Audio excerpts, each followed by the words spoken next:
possa ficar tão longe, que não possa ser visto assim. Os teus olhos estão em todo lugar, aonde quer que se vá, aonde quer que se vá. Se eu fizer a minha casa no mais alto, se eu armar a minha cama entre os mortos, os teus olhos vão estar, eu sei, em todo lugar.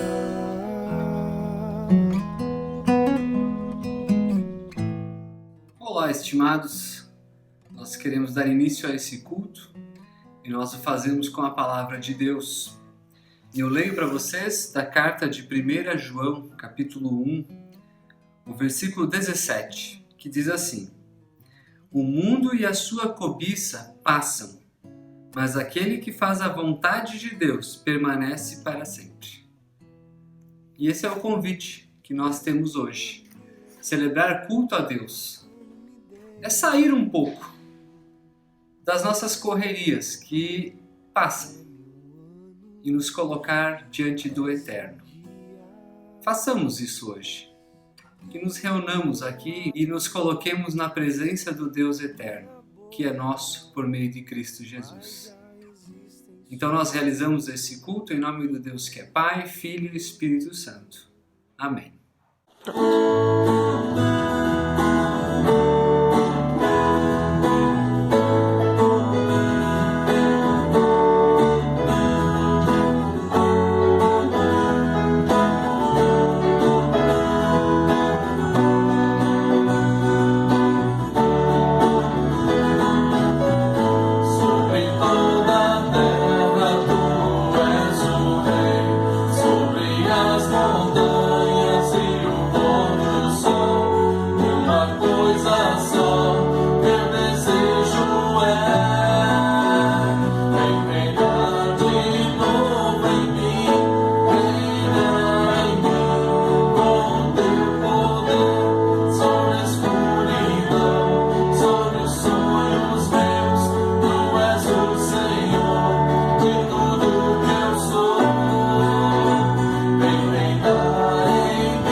Eu passo a ler a leitura bíblica da carta do apóstolo Paulo aos Romanos, capítulo 8, os versículos 28 a 39.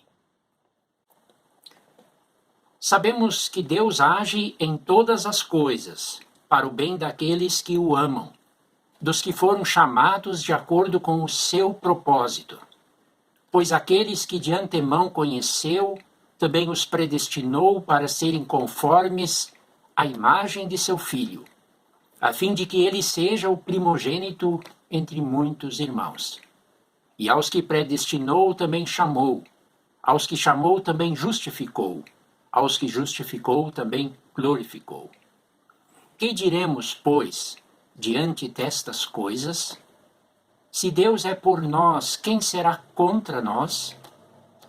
Aquele que não poupou seu próprio Filho, mas o entregou por todos nós, como não nos dará juntamente com Ele e de graça todas as coisas?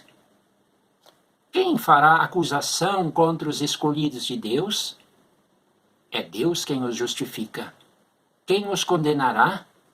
Foi Cristo Jesus que morreu, e mais, que ressuscitou e está à direita de Deus, e também intercede por nós. Quem nos separará do amor de Cristo? Será tribulação? Ou angústia? Ou perseguição? Ou fome? Ou nudez? Ou perigo? Ou espada? Como está escrito, por amor de ti enfrentamos a morte todos os dias. Somos considerados como ovelhas destinadas ao matadouro. Mas, em todas estas coisas, somos mais que vencedores, por meio daquele que nos amou.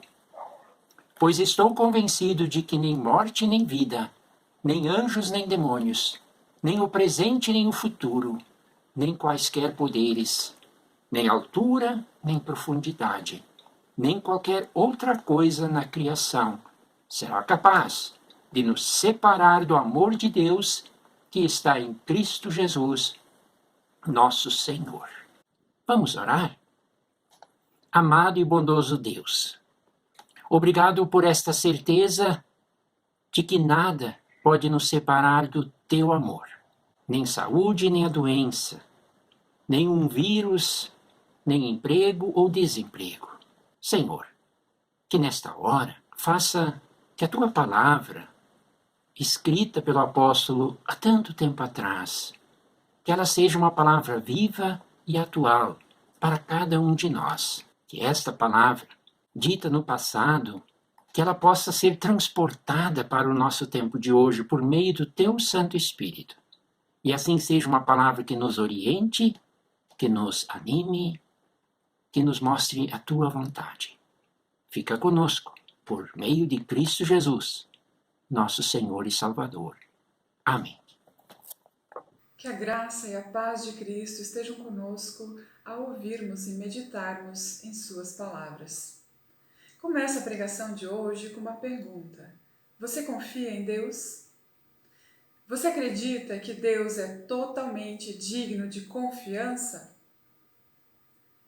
Certa vez, James Bryan Smith, um escritor americano, foi com seu filho para um parque de diversões. Eles aproveitaram que o parque estava quase vazio e passaram por quase todos os brinquedos. Na empolgação, pai e filho entraram num brinquedo que logo se mostrou meio aterrorizante para o pai. James foi percebendo que se tratava de um brinquedo perigoso e foi ficando cada vez mais preocupado por ter colocado seu filho numa situação tão arriscada. Mas ele olhava para o lado e via o seu filho se divertindo. Quando o brinquedo parou, ele perguntou para o filho: por que você entrou nesse brinquedo mesmo talvez tendo percebido que ele pudesse ser perigoso? O filho simplesmente respondeu: eu entrei porque você entrou. Eu fui porque você foi comigo. Para esse menino, o seu pai era digno de total confiança. O filho conhecia bem o seu pai e sabia que ele não o colocaria em risco. Em Romanos, capítulo 8, no versículo 15, nós lemos: porque não recebestes o espírito de escravidão para outra vez estardes em temor, mas recebestes o espírito de adoção de filhos, pelo qual clamamos, Abba, Pai. Paulo relembra que por meio de Cristo já não somos mais escravos, não somos mais servos, mas recebemos o espírito de adoção de filhos e podemos chamar a Deus pelo mesmo nome que Jesus chamava, Abba, Pai. Abba é uma expressão aramaica que significa simplesmente pai, mas expressa um sentido mais íntimo, um sentido mais profundo do relacionamento entre pai e filho. É uma expressão carregada de ternura, de confiança e de amor. No português, uma expressão semelhante seria papai. Geralmente as crianças menores, as crianças pequenas chamam seus pais dessa maneira, não é mesmo? Por meio de Cristo, podemos chamar o Deus Todo-Poderoso, o Criador dos céus e da terra, simplesmente de Papai. Deus, por meio de Cristo, se tornou próximo e nos deu a possibilidade de o conhecermos como Jesus o conhecia. Jesus tinha total confiança em seu Pai. Ele usa a expressão Abba quando estava no Getsêmani, momentos antes de encarar a cruz. Mas mesmo assim, com confiança em seu Abba, Jesus diz: Abba, Pai, tudo te é possível. Afasta de mim esse cálice. Contudo, não seja o que eu quero, mas sim o que tu queres, como nós vemos em Marcos 14, 36. Jesus se submeteu à vontade do Pai, pois sabia que os propósitos de Deus eram bons, apesar do sofrimento que ele teria que encarar. O apóstolo Paulo diz algo semelhante no versículo 28, que é o primeiro versículo da nossa pregação. Nós lemos que sabemos que Deus age em todas as coisas para o bem daqueles que o amam, dos que foram chamados de acordo com o seu propósito. Paulo sabia que Deus age em nosso favor em toda e qualquer circunstância. Coisas ruins e complicadas podem ser transformadas em coisas boas. Podemos confiar que Deus cuida de nós e permitirá que, de fato, tudo coopere para o nosso bem. Inclusive quando nós não conseguimos compreender, mesmo quando situações difíceis nos acontecem, podemos confiar, descansar o coração sabendo que Deus sabe o que faz. E Ele permite que tudo coopere para o nosso bem, para o nosso amadurecimento. O texto da nossa pregação segue dizendo no verso 29, pois aqueles que de antemão conheceu, também os predestinou para serem conformes à imagem de seu Filho, a fim de que ele seja o primogênito entre muitos irmãos. Esse é o propósito de Deus para com seus seguidores, deixá-los semelhantes a Jesus. E nessa perspectiva, Deus vai permitindo que todas as coisas que nos acontecem vão formando o nosso caráter e forjando em nós a imagem do seu Filho. Nesse sentido, até as situações mais difíceis, mais complicadas, podem permitir que nos tornemos cada vez mais parecidos com Jesus. E assim como Jesus, vamos percebendo que Deus é totalmente digno de confiança. O versículo 30 nos diz: e aos que predestinou, também chamou. Aos que chamou, também justificou. Aos que justificou, também glorificou. Esse versículo traz 4 verbos que são pronunciados pela terceira pessoa. Ele predestinou, Ele chamou, Ele justificou, Ele glorificou. É Ele, é Deus quem chama, justifica e glorifica. Nada disso é obra nossa. A salvação é um presente, é uma dádiva que precisa ser apenas recebida com fé. Já nos versículos 31 e 32 nós lemos: que diremos, pois, diante dessas coisas? Se Deus é por nós, quem será contra nós? Aquele que não poupou seu próprio Filho, mas o entregou por todos nós, como não nos dará juntamente com ele e de graça todas as coisas? Que diremos, pois, diante da salvação realizada por Deus em Cristo Jesus? Se Deus é por nós, quem será contra nós? O apóstolo Paulo está dizendo que Deus está a nosso favor. Não é um Deus irado, pronto para castigar quem o desobedece. Não é um Deus distante que sequer se preocupa, mas é um Deus presente que vem a nós, se coloca do nosso lado e permanece ao nosso lado em todos os momentos e circunstâncias da nossa vida. Talvez você esteja passando por algum momento complicado e por isso você não consegue perceber que Deus está do teu lado. Mas precisamos entender que as circunstâncias da vida não determinam o amor de Deus por nós. Como nós ainda vivemos num mundo que é marcado pelo mal e pelo pecado, estamos sujeitos a todo tipo de dificuldades. Mas podemos enfrentar todas as circunstâncias sabendo que Deus está do nosso lado. E se Deus é por nós, quem será contra nós? Deus não poupou o seu próprio Filho. Em Cristo, Deus se entregou para que você e eu pudéssemos experimentar perdão de pecados, salvação e vida eterna. Por isso, como podemos duvidar do amor de um Deus que já fez tanto por nós? Tem uma afirmação que me impacta muito. Ela diz mais ou menos o seguinte: mesmo que Deus não me dê mais nada e não responda nenhuma das minhas orações, em Cristo, na cruz, Ele já me deu muito mais do que eu merecia. Será que nós somos realmente gratos por tudo isso?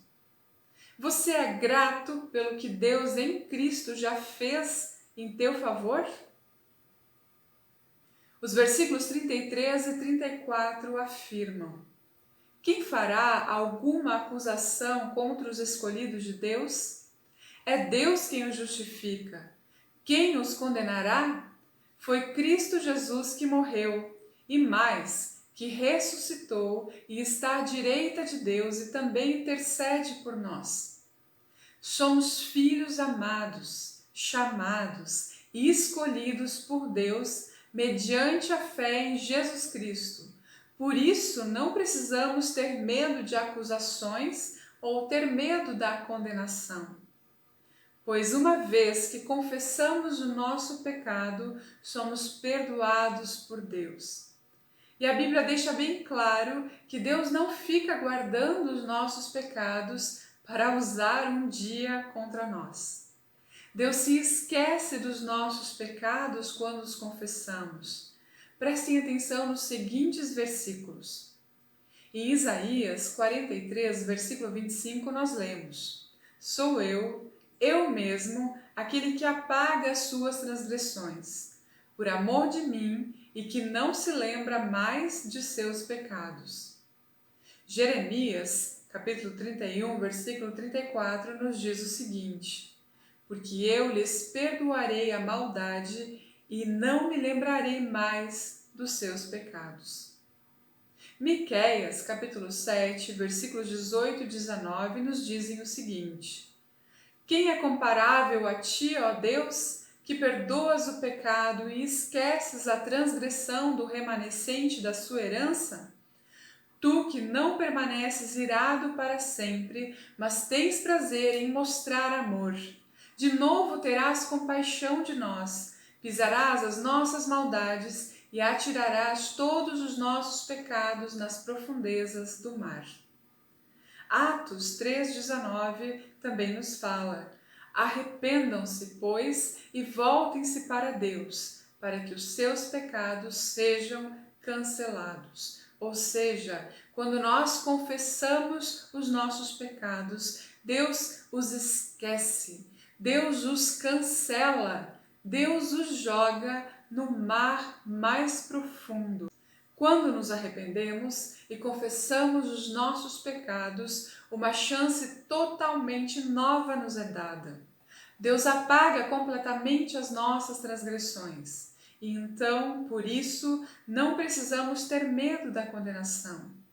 Porque é Deus quem nos justifica, é Ele quem nos torna justos. E Ele faz isso sempre de novo, quando em arrependimento voltamos a Ele e pedimos o seu perdão. Jesus morreu em nosso lugar, foi levado para junto de Deus. E como um advogado, também intercede a Deus em nosso favor. Tem uma citação do reformador Martinho Lutero que diz: "Até o momento, por minha maldade e fraqueza congênitas, fui incapaz de fazer jus às exigências de Deus. Quando eu não puder crer que Deus, por Cristo, vai perdoar o meu falhar, que dia a dia lamento, eu estarei liquidado, terei de desesperar. Mas não é o que vou fazer. Pendurar-me num galho como Judas, isso eu não farei. Vou pendurar-me no pescoço ou na perna de Cristo, bem como a pecadora o fez, apesar de eu ser bem pior do que ela. Vou segurar o meu Salvador. No dia do juízo final, ele dirá a Deus, o Pai: esse penduricalho também vai passar. Verdade é que ele nada guardou e transgrediu todos os teus mandamentos. Pai, mas ele se pendura em mim, e é isso que importa. Eu também morri por ele. Deixa-lhe entrar. Esta será a minha fé. Não precisamos de outros intermediários, não precisamos de mais ninguém que rogue ou interceda por nós. Cristo intercede por nós e Ele pede em nosso favor quando nos vemos em situações complicadas. E Ele intercederá por nós no dia do juízo final. Por isso que possamos nos apegar a Cristo com confiança, assim como fez o reformador Martinho Lutero. Finalizando, chegamos então nos versos 35 a 39, onde lemos: Quem nos separará do amor de Cristo? Será tribulação, ou angústia, ou perseguição? Ou fome, ou nudez, ou perigo, ou espada? Como está escrito, por amor de ti enfrentamos a morte todos os dias. Somos considerados como ovelhas destinadas ao matadouro. Mas em todas estas coisas somos mais que vencedores por meio daquele que nos amou. Pois eu estou convencido de que nem morte, nem vida, nem anjos, nem demônios, nem o presente, nem o futuro, nem quaisquer poderes, nem altura, nem profundidade, nem qualquer outra coisa na criação será capaz de nos separar do amor de Deus que está em Jesus Cristo, o nosso Senhor. Essa é uma certeza, é uma convicção que podemos ter na vida. É outra promessa totalmente digna de confiança. Nem tribulação, nem angústia, nem perseguição, nem fome, nem nudez, nem perigo, nem espada, nem morte, nem vida, nem anjos, nem demônios, nem o presente, nem o futuro, nem quaisquer poderes, nem altura, nem profundidade, nem qualquer outra coisa na criação, nem mesmo a pandemia, será capaz de nos separar desse amor de Deus. Não precisamos duvidar ou questionar esse amor de Deus. Podemos simplesmente confiar que Deus nos ama e que nada nos separa desse maravilhoso amor. Por isso, eu desejo de coração que você tenha essa certeza, que você tenha essa convicção. Deus te ama muito e nunca vai deixar de te amar. E de maneira muito especial, Ele permite que todas as coisas aconteçam em teu favor. Ele faz com que tudo coopere para o teu bem, para o teu amadurecimento e crescimento na fé. E a obra que Deus está realizando em tua vida é muito bonita. O resultado final será uma pessoa que reflete em seu ser a imagem e semelhança de Jesus Cristo. Por isso não tenha medo. Se entregue agora nas mãos bondosas e amorosas de Deus. Confesse os teus pecados e receba esse maravilhoso amor de Deus na tua vida. Um amor que nada e nem ninguém poderá tirar de você. Amém.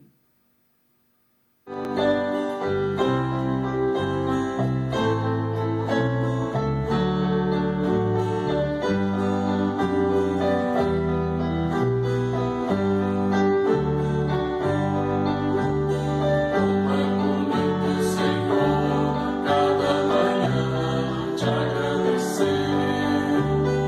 Mais uma vez teu amor vem me chamar para viver contigo, Pai de amor.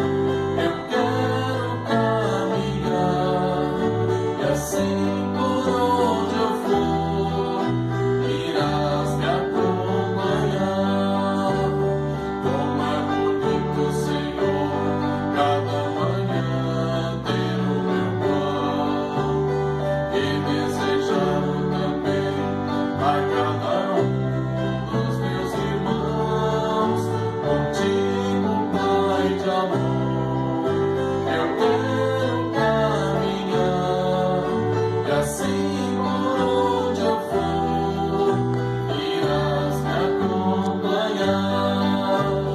Como é bonito, Senhor, cada manhã vem começar, tendo a certeza e a fé que tua mão vai me ajudar. Contigo, Pai de amor, eu quero caminhar e assim por onde eu for irás me acompanhar. E convido agora que nós façamos a nossa oração final. Querido e bondoso Deus, nós te agradecemos profundamente porque tu vens ao nosso encontro, tu te colocas ao nosso lado e tu te faz presente em nossas vidas. Te pedimos, ó Deus, que tu estejas à frente de toda a nossa situação com relação ao contágio e também a tantas coisas que têm acontecido com a questão da saúde das pessoas e também da nossa saúde, Senhor. Cuida de nós, Senhor. Também queremos te pedir que tu estejas acompanhando e guardando e nos usando como instrumento. Pessoas que estão passando necessidades, que precisam de ajuda agora também nesse momento, que não têm talvez a sua renda ou seu emprego.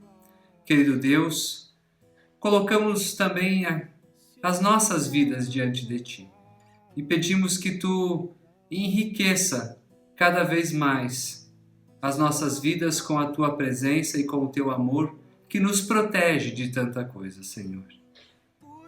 Que nos conduz também para a vida eterna.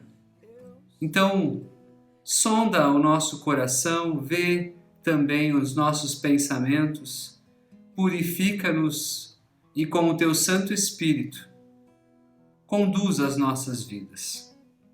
Te pedimos por tudo isso e tantas outras mais.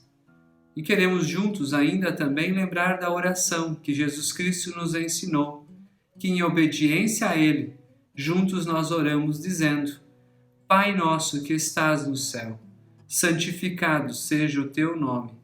Venha o Teu reino. Seja feita a Tua vontade, assim na terra como no céu. O pão nosso de cada dia nos dá hoje e perdoa-nos as nossas dívidas, assim como nós também perdoamos aos nossos devedores. E não nos deixes cair em tentação, mas livra-nos do mal, pois Teu é o reino, o poder e a glória para sempre. Amém. E assim que o bondoso Deus, o Deus triuno, Deus que é Pai, Filho e Espírito Santo, que Ele te abençoe e te guarde hoje e para todo sempre. Amém. Mais alto, se eu armar a minha cama entre os mortos, os Teus olhos vão estar, eu sei. Se eu fizer a minha casa no mais alto,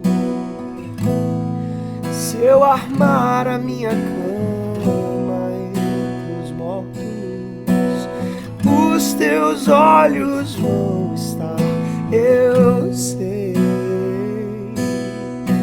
Que os Teus olhos vão estar, eu sei. Os Teus olhos vão estar, eu sei, em todo lugar. mar.